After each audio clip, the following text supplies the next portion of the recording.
ضرورت یہ ہے کہ ہم دوسروں کو بدلنے کے بجائے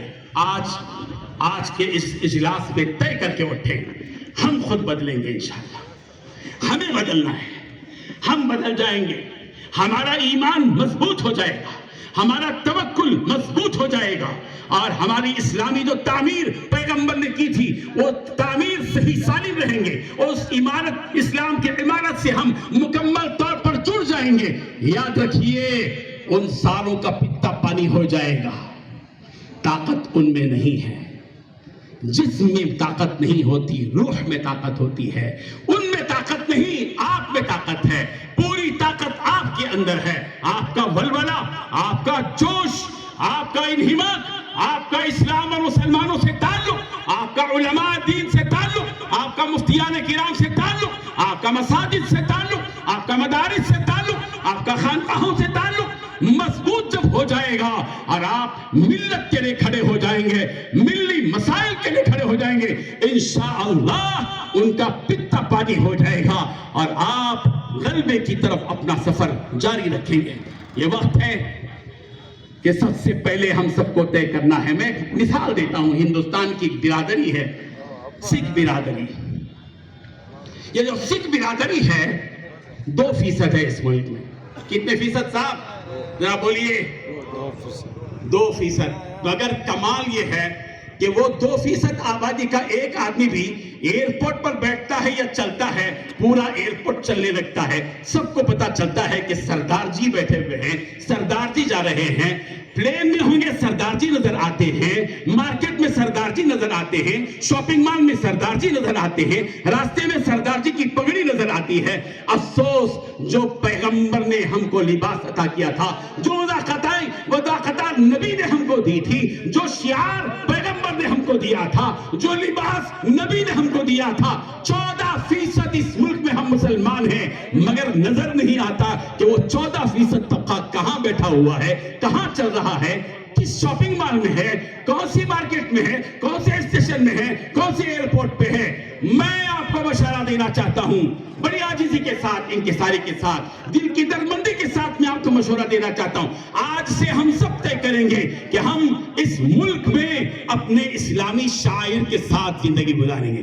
ہماری داڑھی، ہمارا کرتا، ہمارا پاجامہ اور ہماری اسلامی شناخت، ہماری ٹوپی بتلائے گی کہ ہم 14% مسلمان اس ملک میں زندگی بسر کرتے ہیں۔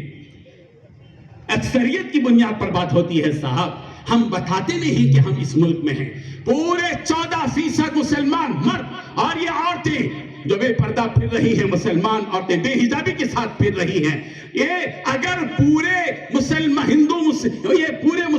ہندوستان کی عورتیں یہ برقعے کے ساتھ مارکیٹ میں آ جائیں گی، بازار میں چلیں گی پھریں گی، سفر میں برقعے کے ساتھ رہیں گی، خدا کی قسم اس کا ایک زبردست اثر فرقہ پرستوں پر بھی پڑے گا اور اس پورے ملک پر بھی پڑے گا، اور اسلام کا وقار اور اسلام کی سربلندی اور مسلمانوں کی عزت پر کافی فرق پڑے گا اور اونچائی تک جائے گا۔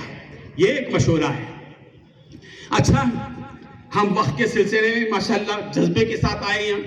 آپ کے جذبے کو سلام۔ مسجدوں میں اعلانات کیے گئے، جمعے کے وقت میں بھی اعلان ہوا، وقت کا پروگرام ہے۔ چک بنگلور کی سرزمین میں کتنے مسلمان ہیں، کتنوں نے یہ اعلانات سنے ہوں گے، مگر ان کو اتوار کا سونا اچھا لگتا ہے، اور سوتے ہی رہیں گے، سوتے ہی رہ جائیں گے، جاگ نہیں جائیں گے جب تک ہم پہ۔ ایک بات یاد رکھیے، نبی رحمت حضرت محمد مصطفیٰ صلی اللہ علیہ وسلم نے ارشاد فرمایا، اگر کسی شخص کو مسلمانوں کے امور سے دلچسپی نہیں ہے، من لم یہتم بامور المسلمین فلیس منہم، جو مسلمانوں کے امور سے تعلق نہیں رکھتا، اپنا گھر، اپنی دکان، اپنا کارخانہ، اپنا بزنس، اپنا کاروبار، اپنی ملازمت، اپنا گھر، اپنی بیوی اور بچے، اسی میں تیلی کے بیل کی طرح گھومتا رہے گا اور مسلمانوں کے امور سے اس کو کوئی دلچسپی نہیں رہے گی، سرکار کا اعلان سنیے، وہ مسلمانوں میں سے نہیں ہے، مسلمانوں میں سے نہیں ہے۔ اب تک انفرادی زندگی گزارتے آئے، میں اس مشورے کے ساتھ آپ کو بتانا چاہتا ہوں، اب ہم سب کو انفرادی زندگی نہیں، ذاتی زندگی نہیں، ملی اور اجتماعی زندگی گزارنا ہے۔ کیا ہو رہا ہے ہم پر، کس قدر ہمارے اوپر سیاست چمکائی جا رہی ہے اور کس طرح سیاسی الو سیدھا کر کے مسلمانوں سے استحصال کیا جا رہا ہے، اس حقیقت کو سمجھنا ہوگا، بیدار ہونا پڑے گا اور بیدار ہو کر بتانا پڑے گا اس ملک کو کہ یہ ملک کے شدے، یہ 2-3 بیل جو ہیں وہ اس ملک کو کہاں لے جا رہے ہیں۔ میں کل آ رہا تھا حیدرآباد کے ہائی وے پر، 3-4 گاڑیاں آ رہی تھیں رانگ سائیڈ سے، اور وہ رانگ سائیڈ والا جو ہے لائٹ